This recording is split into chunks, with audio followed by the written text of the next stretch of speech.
What's up, everybody? It's Kamal here again. Yeah, sorry it's taken us so long to get these videos out. COVID-19 hit, I guess, and then I was like changing jobs, and then I moved from here in Charlottesville to Richmond, Virginia, and then now we gotta be out of here by next weekend. So yeah, we got a lot to do with moving. It's a little stressful, but trying to get these videos edited and out to you guys, because I know a few of you have commented asking what's going on with it. So as far as like moving all this stuff to Richmond, unfortunately the garage there is not as big as this, because this is a pretty nice area I set up, but that's what it is. We'll make do. So underneath me here is the trunk. So the only things we've really bought so far is the rear hatch, and I have a rear bumper in there.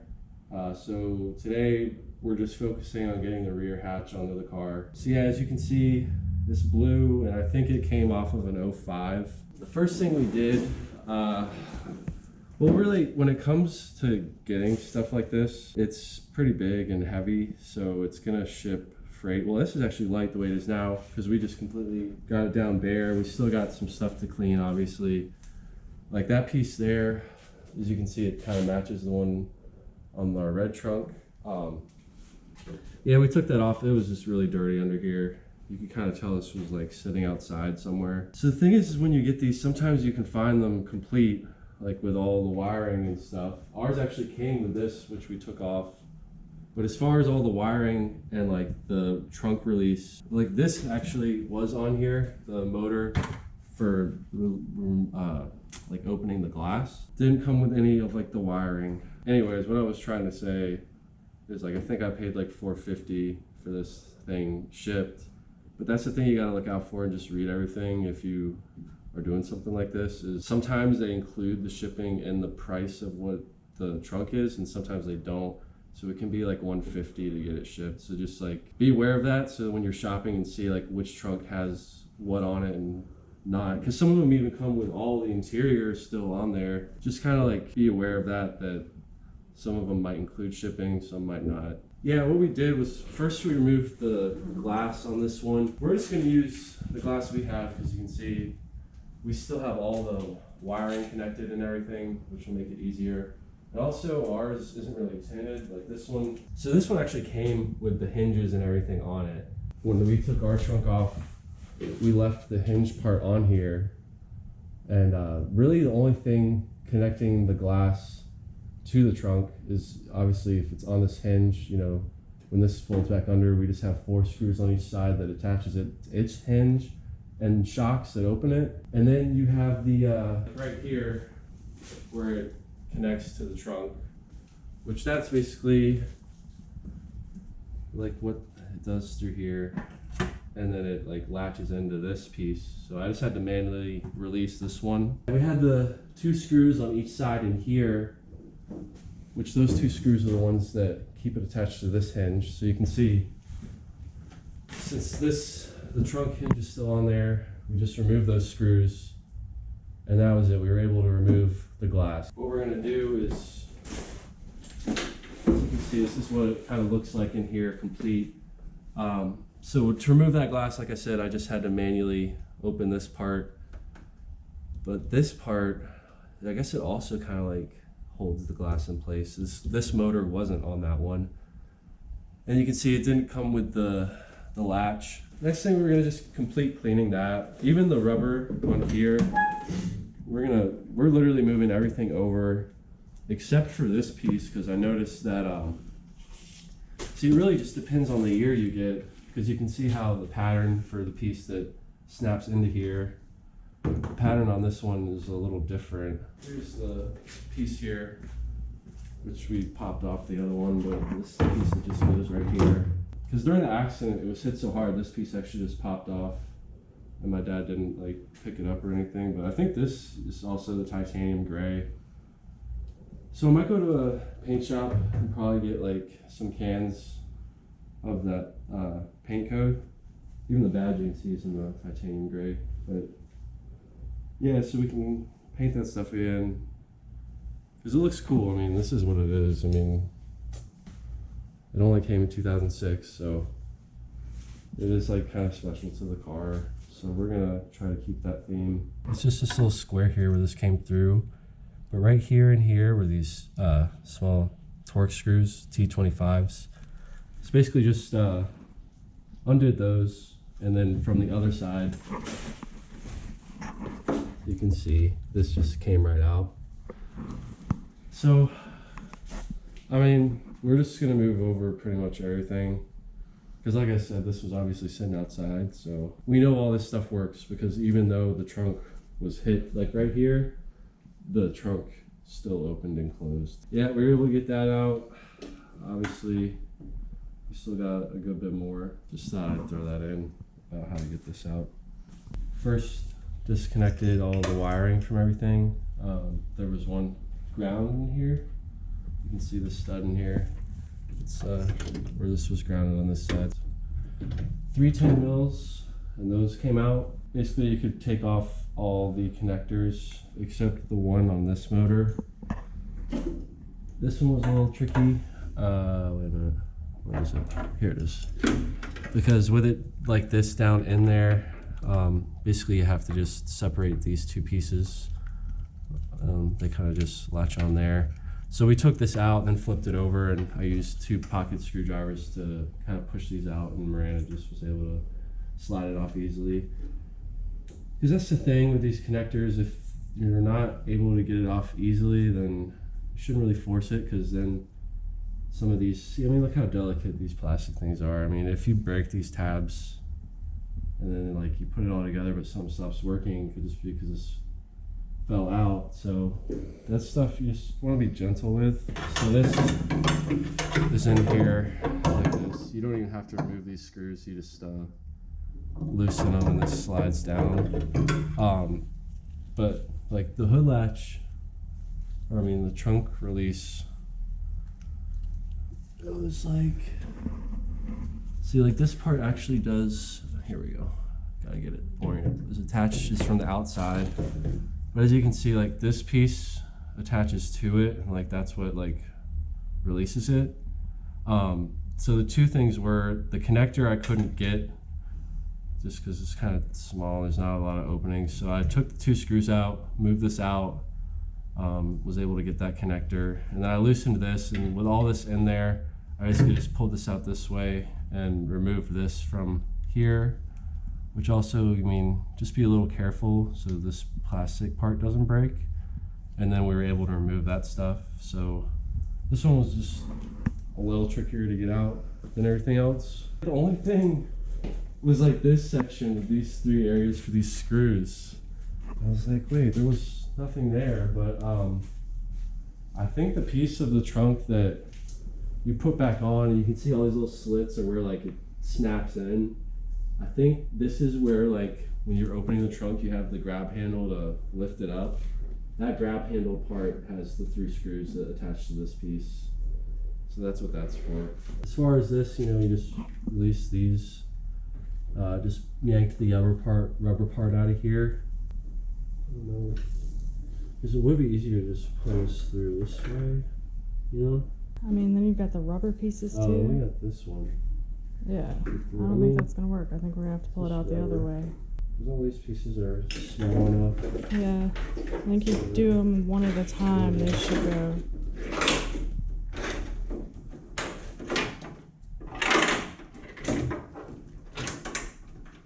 Gentle. Gently.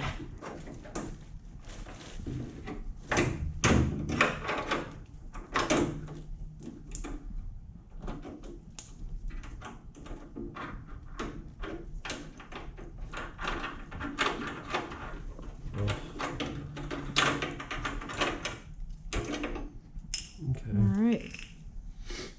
That's one.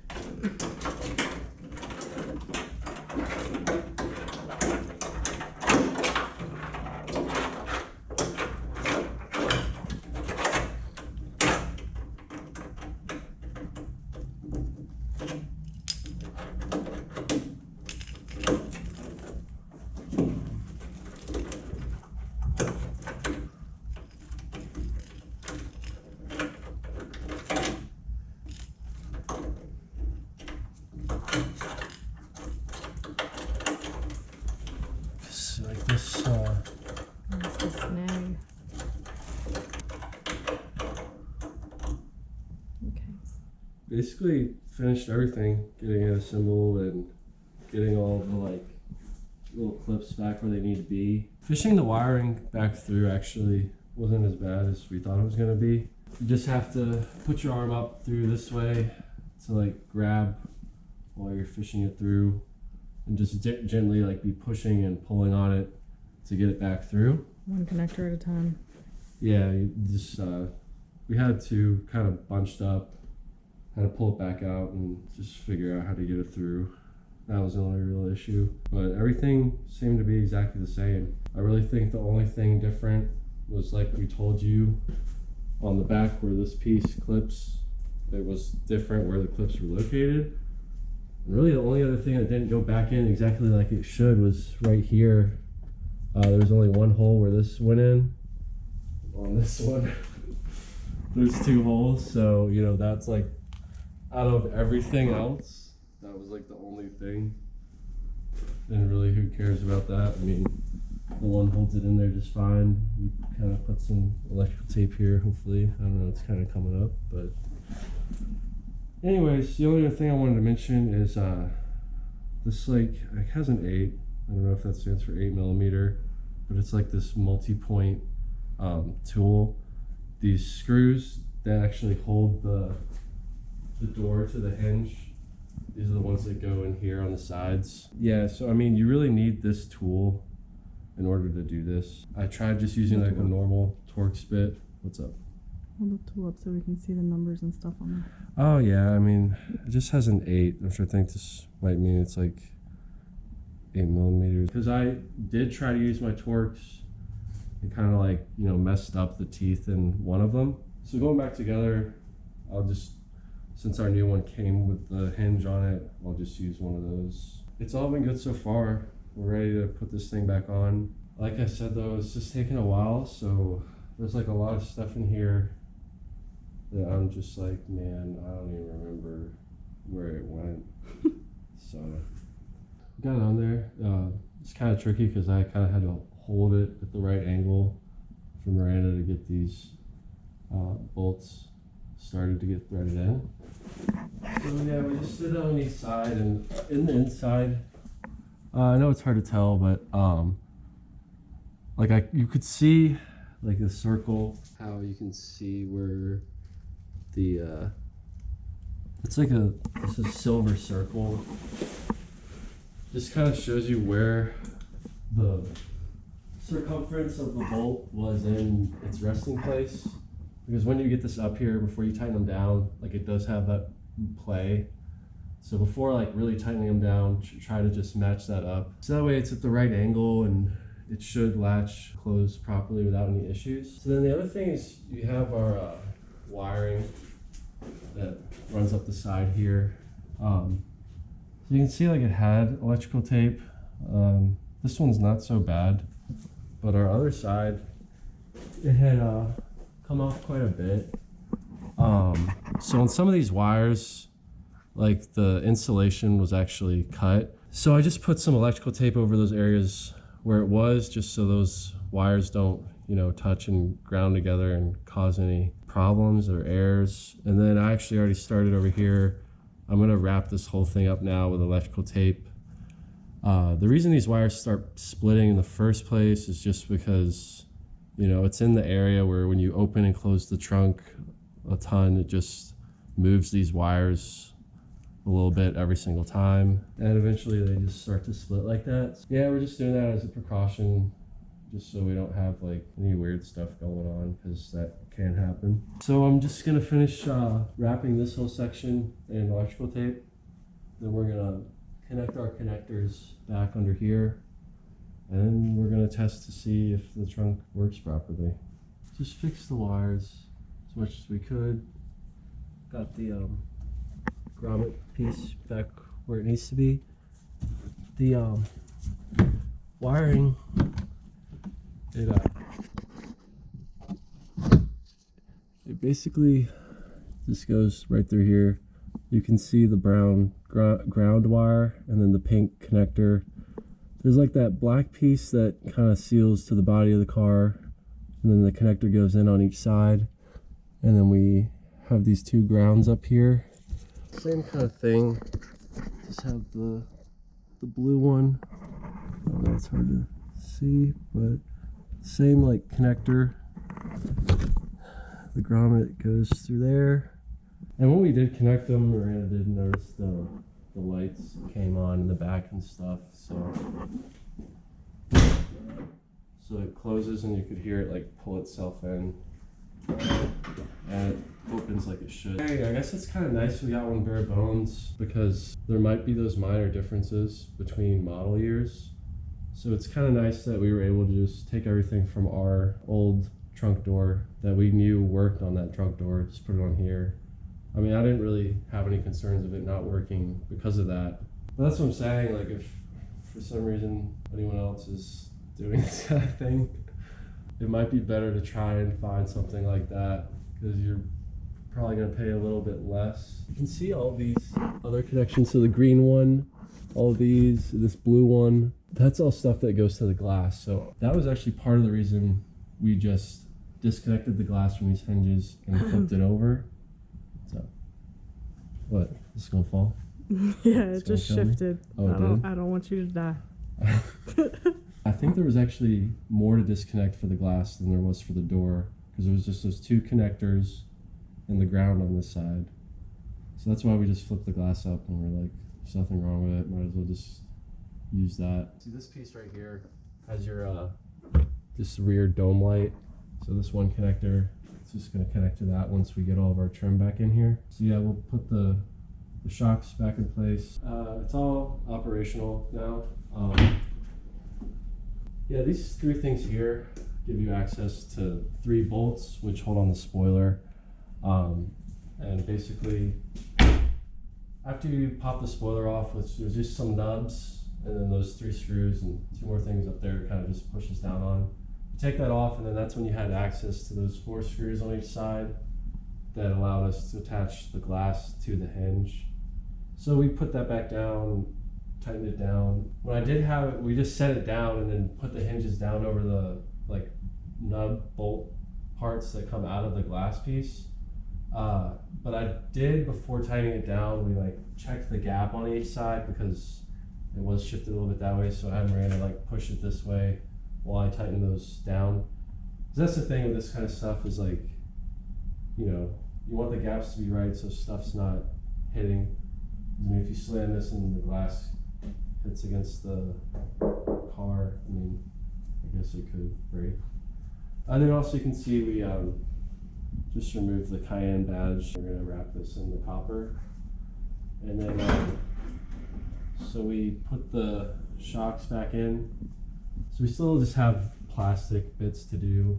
Like these, basically just covers up the hinges, and you just have the 2 screws that go in there. This is what I wanted to talk about, is these pieces that the wires and stuff are supposed to go through. See how it, like, part of it goes on the hinge and then the other part the wire goes through. I decided, after kind of messing with this, that I'm not going to put these back on. So yeah, it doesn't really have a clean look. So one thing I did notice though is after I put the shocks back in, this wire was above this shock, like going over it. See, I moved it back underneath so it can go, because all the wires go in on this side. So this actually was going over this shock. So I popped the shock back off, put the wire down and over here, because I just don't, like I explained how we had those wires cracked. You have all those pieces, one that covers each one, and then you have this piece that pops on. So we're just putting this piece back on. I cleaned up under here, it's pretty nasty. It just has these 2 nubs and there's the 2 little stubs here, and it just pops on there. So yeah, it looks all right. I mean, you do have the exposed wires, but because this would have to wrap close to this in order to use that, and see, like, this doesn't even want to go over there, especially because it's stiffer now that I've put more electrical tape on it. I mean, we're just gonna leave it exposed. So yeah, we'll finish this up and then maybe we just shoot one more clip showing you the complete finalized product.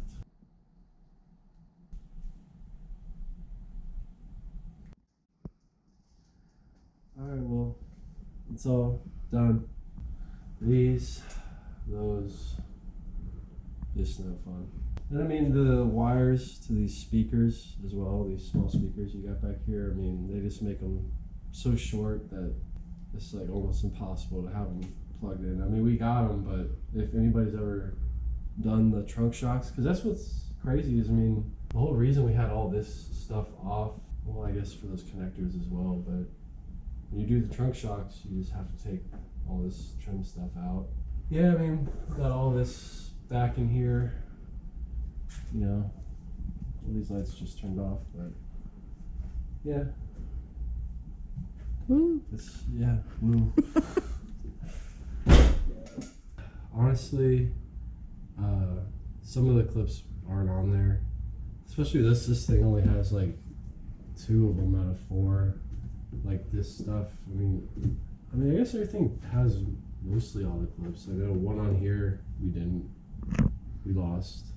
The car ate it. But just don't stress about it too much, because I mean everything's held on. But like this thing I noticed, even just being a year older, I mean, you know, the car looks the same, but the other one had 7 screws under here holding this piece on. This one only has 5. And then I noticed like the clips that hold the piece that snaps into here, there's only 5 on here. On the other one there's 6. So like every year I guess they do improve on this stuff, but it's stuff you don't really see.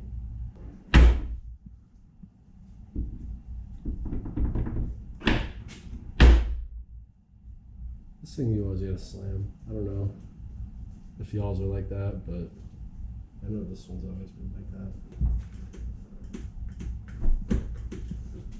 What the hell? Oh. Thanks for watching. You know, as usual, if you guys could subscribe and hit the like button, I'd appreciate it. We'll see what's next, but thanks for watching, and I'll see y'all later. Peace.